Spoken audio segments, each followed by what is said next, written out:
James here from Charm City Karate. This is our mat chat on bullying.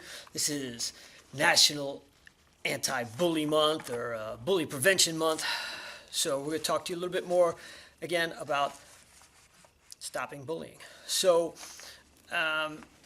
this week we're going to talk to you a little bit about how fitting in fits into bullying. All right, so a lot of times with kids and with adults too, people want to fit in. You know, they want to belong to the group. They want to be part of the cool crowd. They want to have friends. They want to do the cool stuff. And sometimes that can either make them be the bully or make them let the bully do the bully stuff, and make them not make good choices. So you say, well, how can that happen, man? I want to fit in. I don't see how that can make me help the bully do his job. Well, there's a lot of ways, like sometimes people will think, well, if the bully's picking on somebody else, at least it won't be me, right?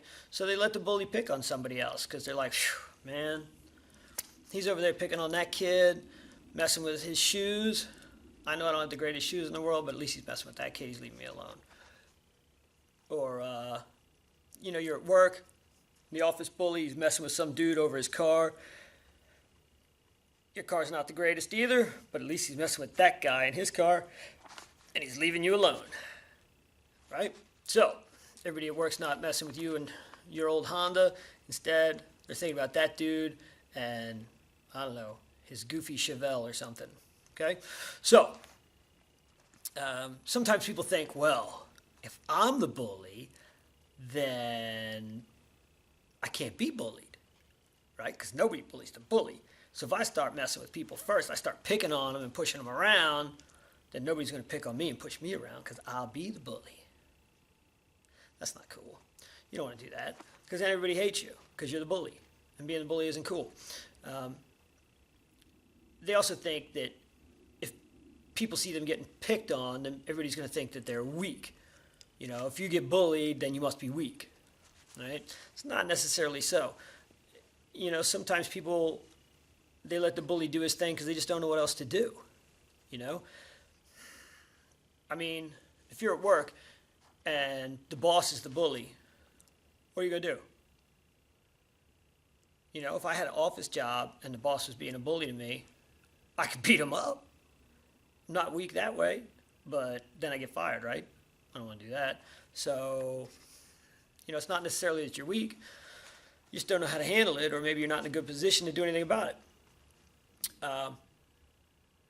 Sometimes people think, well, if I look like I'm friends with the victim, then people think I'm not cool or I'm not popular, right? So they make distance between themselves and the kid that's getting picked on or the person that's getting picked on, right? So here's the kid getting picked on, and you and him were friends, but then you're like, oh, the bully's picking on you. And now this guy's got no friends, and the bully just gets him worse. Okay? That's not cool either. The time your friends really need you is when they're getting picked on. Plus, you know what's going to happen next? Guess who the bully's going to come after? He's going to get you. That's right. And your friends are going to ditch you because, oh yeah, they saw what you did. It's not cool, man. You got to stay by your friends. Sometimes people think, well, if my friends get left out of the group, at least it's not me getting left out of the group, right? So the bully brings me into the group and leaves all my friends out, like excludes them. That's kind of bullying too, right? Girls are really big on this one. To be like, okay, so you could be with us today. You're our friend, but not them. They wear the wrong lipstick, or they don't have the right kind of sweater, or something stupid like that. They don't have the right hair, whatever, okay? I've watched girls do this really obnoxious thing where there'll be like 6 girls in a group, and then Monday they'll all pick one of the girls in the group to not be friends with. So now the group's 5 girls, and they all hate, I don't know, Sarah. But then on Tuesday, Sarah's back in the group, but now Betty's not in the group. And then on Wednesday, Betty's back in, and so is Sarah, but Molly's out of the group. It's stupid. It's like bully the friend day. and they just rotate around, you know. Usually the only person that doesn't get thrown out of the group is the ringleader.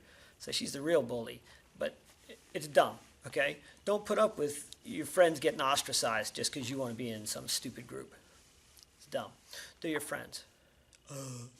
Okay?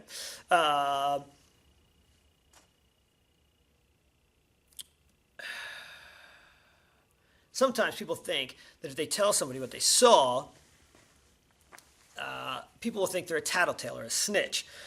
Now, we talked about this a little bit, I believe, in our first anti-bully video, where we explained the difference between a tattletale and somebody that is telling somebody about something that needs to get stopped, right? A tattletale tells about what happened so that they get somebody in trouble, right? If you're telling somebody about, like, a bully or like somebody who's trying to set a house on fire, all right, that's just telling something that has to get told so nobody gets hurt. A tattletale is somebody that's like, Miss Jones, Billy's writing his name on the desk. All right, well, Billy shouldn't be writing his name on the desk, but you're only saying it so that Billy gets in trouble, all right? He's not hurting anybody, and it has no effect on you or anybody you know, so you're just doing it to get him in trouble. Teacher would have got Billy eventually.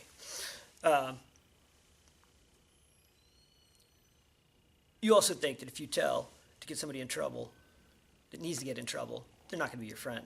So what? So there you go. Those are the ways that fitting in can lead to bullying. Don't fall for it. Don't be a bully. This is Mr. James from Charm City Karate. Have a great day. I'll see you next time.